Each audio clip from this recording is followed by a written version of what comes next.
Implikasi itu berarti semacam efeknya. Kalau kita mampu istiqomah, pikiran kita akan tenang.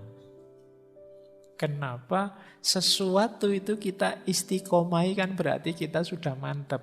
Kalau sudah mantap kan kita tidak perlu berpikir panjang lagi. Pikiran kita tidak perlu merenung tentang itu lagi. Kita tidak perlu mencari informasi tentang itu lagi. Kita tidak perlu membahas pro kontra tentang yang kita lakukan. Kita tidak perlu mikir istikharah mana yang kita putuskan. Kalau sudah kita istiqomahi berarti sudah mantap. Pikiran sudah lebih tenang. Kita sudah mengalami sendiri, menjalaninya langsung. Jadi implikasinya istiqomah pada pikiran jadi tenang. Jadi ilustrasinya kayak orang kalau menikah itu loh. Sebelum menikah kan pikirannya macam-macam. Sudahlah nikah saja, jalani lebih tenang. Ya tetap ada masalah, tapi kan tidak segalau waktu belum nikah. Nah, istiqomah kan juga begitu. Dijalani saja, dirutinkan, nanti pikiran jadi lebih tenang. Sebelum dijalankan kita kan masih gamang, galau, berpikir ini, berpikir itu, ada pro, ada kontra. Jadi lebih capek. Tapi begitu kita istiqomai, oh seperti ini toh rasanya. Kita pikiran terus tidak banyak tanya lagi. Ini implikasinya. Jadi kalau ingin tenang, kadang-kadang ada baiknya wawasan-wawasan yang mungkin di pikiran kita masih kacau balau itu ya ayo kita tinggalkan, kita istiqomai menjalankan yang mantap saja, kita yakini saja dulu. Nah ini level pikiran. Yang kedua level perbuatan. Level perbuatan kalau kita istiqomah biasanya tambah mantap dan tambah mudah. Awal menjalani sulit, tapi begitu kita istiqomah tambah gampang sekarang. Jadi itu untungnya orang istiqomah. Pak saya ngajinya belum lancar ya Pak, saya pingin kursus lagi. Mungkin itu bagus, tapi kursus tidak dipakai sama saja, mending kamu istiqomahi ngaji, lama-lama lancar. Jadi semakin diistiqomahi biasanya semakin mudah. Kayak kalian lah, latihan ngomong di depan orang banyak.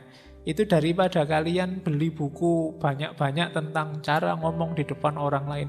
Mending latihan saja langsung ngomong. Nah, tambah lama akan tambah mudah. Mungkin pertamanya pelekak-pelekuk masih. E-nya masih banyak. Begini, E-nya banyak. Jadi, kalau E-nya masih banyak masih harus sering latihan. Nah, saya juga dulu waktu ngaji filsafat awal-awal mungkin ya banyak E-nya juga. Tapi kan karena sudah sampai sekian ratus sesi ya jadi lebih lancar sekarang. Jadi maka istiqomai sesuatu. Kalau ada kesulitan istiqomai. Kadang-kadang jalan istiqomah yang berulang-ulang itu tiba-tiba terbuka. Itu yang tadi disebut hidayah. Yang tidak terduga-duga. Mungkin di luar konteks usaha kita. Tapi itulah kuasanya Allah. Kita dapat kemudahan karena istiqomah. Oke, baik. Jadi yang pertama itu. Kita lebih mantap, lebih mudah. Yang kedua, kita mendapatkan makna yang lebih dalam. Dibandingkan sekedar menjalani sekali-sekali atau malah tidak menjalani, hanya ngerti teorinya saja. Dengan menjalankan secara istiqomah, kita semakin menghayati. Semakin ngerti maknanya. Ini yang tidak bisa diperoleh oleh orang luar, outsider. Orang yang hanya lihat saja akan sulit menangkap kedalaman. Dia bisanya hanya lihat gejala. Misalnya kalian tidak pernah pacaran, menilai orang pacaran itu hanya lihat gejalanya. Menurut saya Pak, pacaran itu hanya bikin repot saja, bikin ribet saja. menghabiskan waktu menyusahkan karena kamu lihat dari luar. Padahal mungkin yang ngalami kelihatan ribet, repot, tapi dia bahagianya luar biasa. Nah, ini namanya kedalaman yang tidak diperoleh, yang hanya melihat dari luar. Nah, orang istiqomah karena mengalami langsung mendalami, ya dia paham benar. Ini efeknya istiqomah. Kemudian karena berulang-ulang mengistiqomai kebaikan tertentu, maka kebaikan itu akan mengakar menjadi karakter. Ini untungnya. Jadi istiqomah itu awalnya berat, tapi nanti akhirnya akan jadi sangat ringan karena dia tertanam jadi karakter kita. Sering saya ceritakan ya, mungkin kalian mengawali sholat tahajud saja, itu kan berat. Bangun di malam hari untuk sholat itu jauh lebih berat daripada bangun di malam hari nonton sepak bola. Ya karena ini kan sesuatu yang kalian enggan kan bangun. Tapi coba kalian istiqomai dalam jangka waktu tertentu, nanti sebaliknya. Kalau malam hari kamu kelewatan ndak tahajud, rasanya kamu menyesal, ndak enak. Nah ini berarti apa? Sudah jadi karakter. Kalau kita terbiasa jujur, bohong itu kan ndak enak. Sama, kalau kita terbiasa bohong itu mungkin jujur itu rasanya cringe ya, jadi aneh. Ternyata aku masih bisa jujur juga ya. Padahal biasanya ya ndobos terus aku ngomongnya. Ternyata ada jujurnya juga, jadi aneh. Nah ini namanya sudah jadi karakter. Maka keuntungan dari istiqomah antara lain kebaikan itu akan jadi karakter sehingga mudah nanti dijalankan. Tidak berat lagi. Jadi ini kan orang kemudian menyebutnya inilah nikmatnya ibadah. Tidak berat, justru kalau kita tinggal kita rasanya tidak enak. Terus tentu saja secara sosial membangun citra diri kita. Kita tercitrakan, dicitrakan sebagai orang baik. Niatnya tidak pencitraan, tapi pasti tetap kita dapat citra dari masyarakat. Tidak usah khawatir. Jadi logikanya tidak bisa dibalik. Kalau kita niatnya hanya mencari citra saja, pencitraan saja, ya mungkin hanya citra saja yang kita dapat, tapi yang lain tidak. Kedalaman kita tidak dapat, kemantapan, kemudahan, karakter kita tidak dapat. Tapi kalau kita nawaitunya memang istiqomah dalam kebaikan, tidak menarget citra sama sekali, ya kita akan dapat semua termasuk citranya. Nah ini implikasinya istiqomah. Yang ketiga, yang spiritual. Orang itu kalau mengistiqomai kebaikan, maka kebaikan yang dia istiqomai itu paling tidak akan berfungsi 5 secara spiritual. Yang pertama fungsi tawajud. Tawajud itu dia akan membawa kita pada kesadaran mengenai yang maha wujud. Membawa pada kesadaran ilahiyah. Jadi ketika kita jadi orang baik, jadi orang benar, kebaikan, kebenaran yang kita jalankan itu akan membuka mata kita, lahir maupun batin, tentang hadirnya Allah. Ini namanya fungsi tawajud. Yang kedua, mengistiqomai kebaikan akan berfungsi tajarrud. Tajarrud itu berarti sekarang kita sibuk dengan kebaikan, berarti yang tidak baik menyingkir semua. Yang duniawi menyingkir semua. Ini kita jadi tajrid. Hidup satu-satunya demi kebaikan itu sendiri, mencari ridhonya Allah. Ini namanya fungsi tajarrud. Yang ketiga, tazkiyatun nafas. Tentu saja ketika isi jiwa kita yang positif-positif, yang terang-terang, yang gelap tersingkirkan. Otomatis terjadi pembersihan jiwa. Jadi maknanya luar biasa ternyata istiqomah itu. Kemudian yang keempat, selain pembersihan jiwa ada hikmah. Kita ketemu makna-makna yang dalam, yang tidak mungkin diperoleh dengan orang yang hanya melakukan kebaikan sambil lalu secara dangkal. Dan yang terakhir tentu saja fungsi dakwah. Fungsi dakwah itu menarik orang lain untuk mengikuti kita. Ini hukum tarik-menariknya main. Kita jadi orang yang menebarkan aura kebaikan sehingga yang lain terpicu untuk juga melakukan kebaikan. Ini namanya fungsi dakwah. Wah, temanku ini tiap hari ngaji terus jadi ndak enak. Ya sudahlah, sekali-sekali aku juga pengen ikut ngaji. Ini fungsi dakwahnya main. Wah, ini hari Senin biasanya temanku ini puasa Senin Kemis. Sekalian puasalah, ndak enak nanti daripada aku di luar juga ndak ikut makan, ndak ikut jajan, sungkan sama dia, sekalianlah. Ini namanya fungsi dakwahnya main. Jadi secara spiritual ternyata mengistiqomai sesuatu itu manfaatnya besar.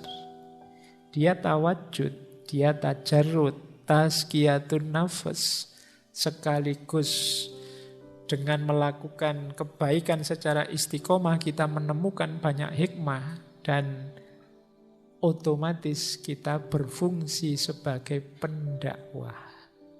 Orang yang menularkan, mengajak pada kebaikan.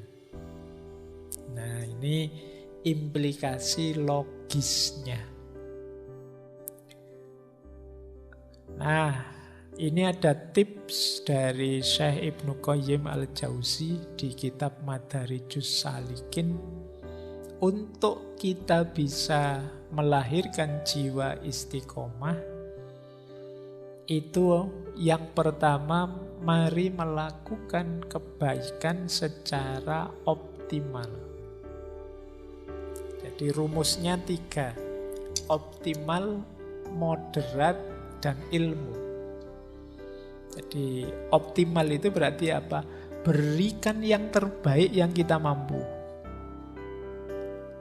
Jadi tidak usah tanya, Pak, saya bisanya, pokoknya lakukan sebaik yang kita mampu, itu saja.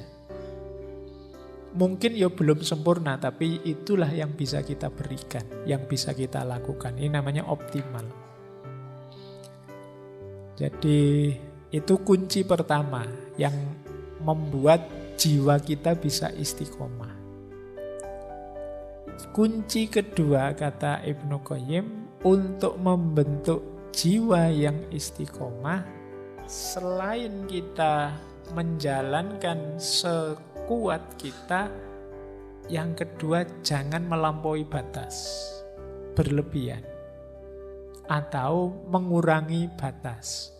Harusnya sih kita kuat melakukan sampai batas ini, tapi kita tidak melakukannya atau melampauinya. Ini namanya tidak moderat. Jadi kalau sepertiga malam terakhir saja sholat tahajud, saya bisa, Pak. Oke, tidak apa-apa. Jangan dikurangi, jangan ditambahi. Nah, ini berarti pas. Ini memudahkan untuk istiqomah.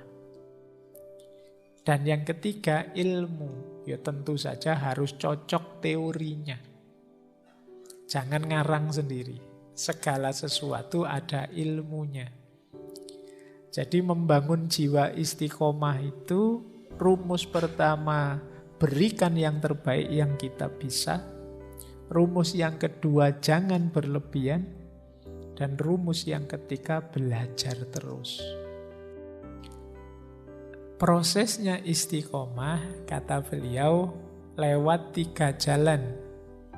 Yang pertama takwim, yang kedua iqomah, baru ada istiqomah. Berarti kalau versi beliau ndak ujuk-ujuk, wah saya ingin istiqomah Pak, ndak, ada prosesnya dulu, pelan-pelan.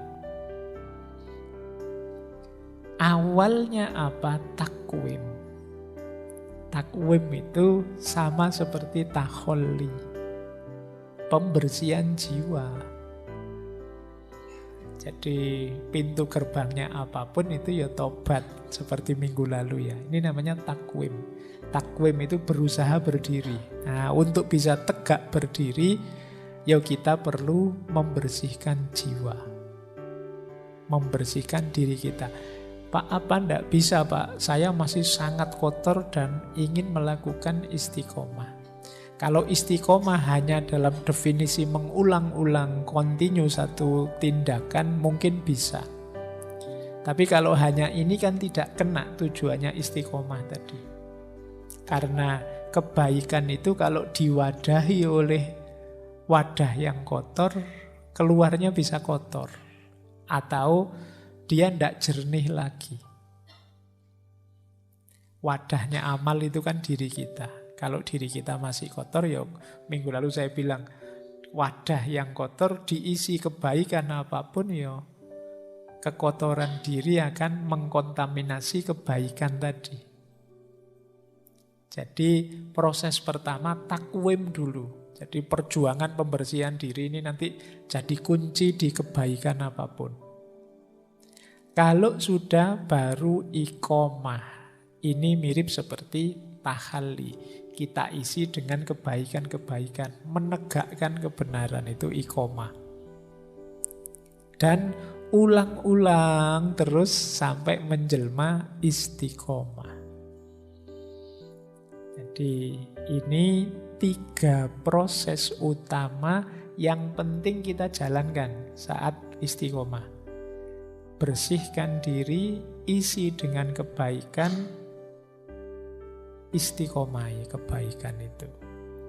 Tidak bisa ujuk-ujuk, saya pingin istiqomah Pak, sekarang langsung tidak.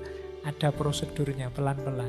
Karena jangan sampai kita mengistiqomahi keburukan, kekeruhan, kekotoran. Jadi ini tips dari Syekh Ali Ad-Daqqaq.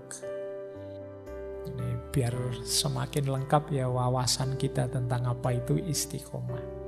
Saya ambilkan dari 2 tokoh. Yang pertama dari Syekh Ibnu Qayyim Al-Jauziyah dan yang kedua dari Syekh Abu Sa'id Al-Khodimi. Ini agak mirip sebenarnya tapi cara menjelaskannya berbeda. Istiqomah jenis pertama kata Ibnu Qayyim itu istiqomah dalam perkataan. Ini yang sering kita sebut konsisten. Tadi bilang apa, sekarang tetap akan bilang itu juga. Karena dia mantep dalam kebenaran. Tidak, kalau orang Jawa punya istilah esuk tempe sore dele. Tadi ngomong apa, sekarang ngomong apa.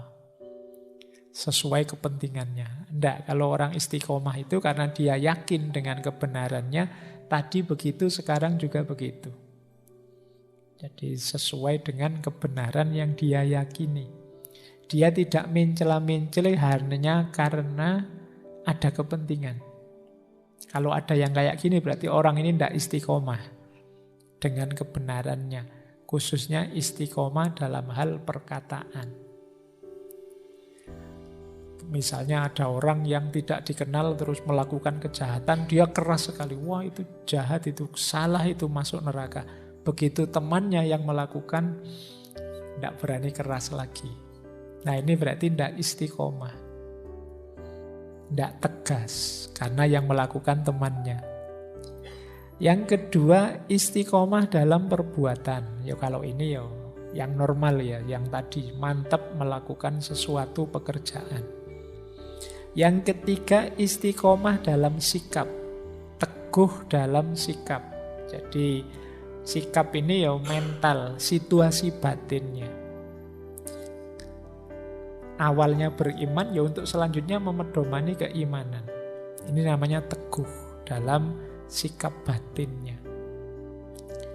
Yang terakhir istiqomah dalam niat. Nah, jadi kalau sudah niat dikuati terus istiqomai, dijalankan terus seperti itu. Nah, ini namanya istiqomah dalam niat. Saya niat Pak, bulan ini saya mau rajin ikut ngaji terus misalnya. Ini niat.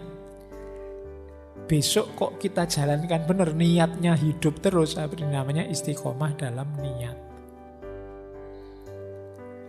Terus niat ini dikatakan, dibunyikan, Pak saya janji bulan ini ngaji terus. Minggu depan ditanya begitu jawabannya sama. Saya tetap bulan ini ingin ngaji terus Pak. Ini istiqomah dalam perkataan.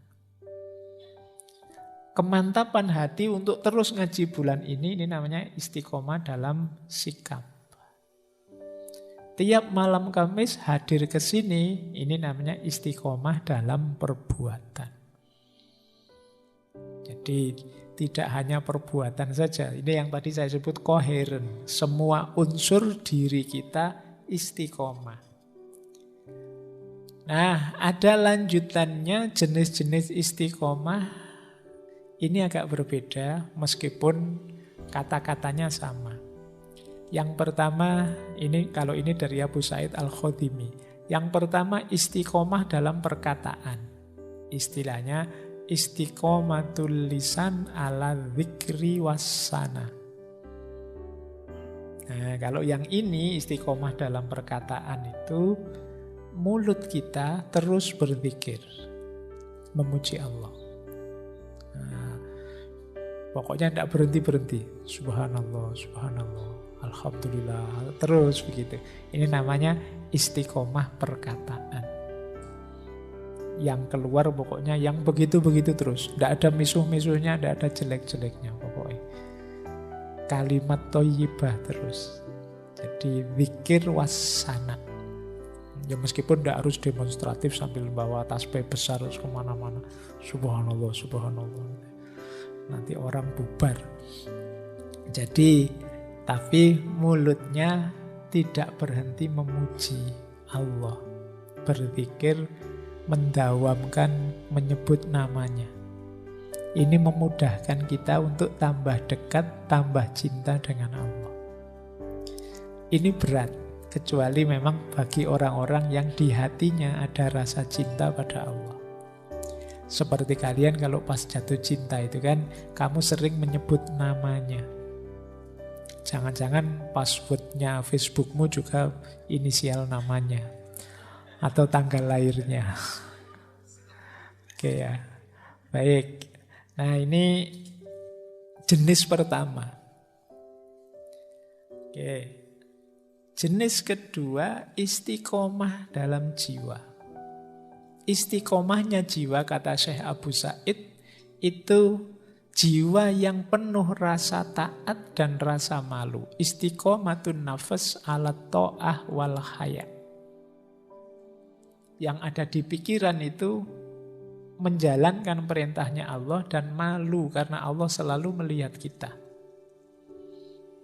Jadi rasa malu ini penting.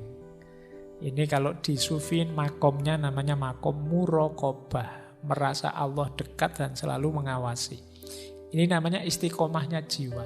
Mari jiwa kita istiqomahkan untuk selalu berada dalam kondisi taat dan malu di hadapan Allah. Ini jenis istiqomah kedua. Istiqomah ketiga, istiqomahnya hati. Ini istilahnya adalah istiqomatul qalb alal khauf war roja. Kondisi hati yang takut dan sekaligus berharap pada Allah terus menerus. Nah ini namanya istiqomatul qalb. Ada yang keempat, istiqomatur ruh. Istiqomatur ruh ala siddiq was sofa. Ini roh yang selantiasa sibuk dalam kebenaran dan kesucian. Menjauhi segala yang kotor, yang keruh, yang bohong, yang curang, dan lain sebagainya. Ini namanya istiqomatur ruh.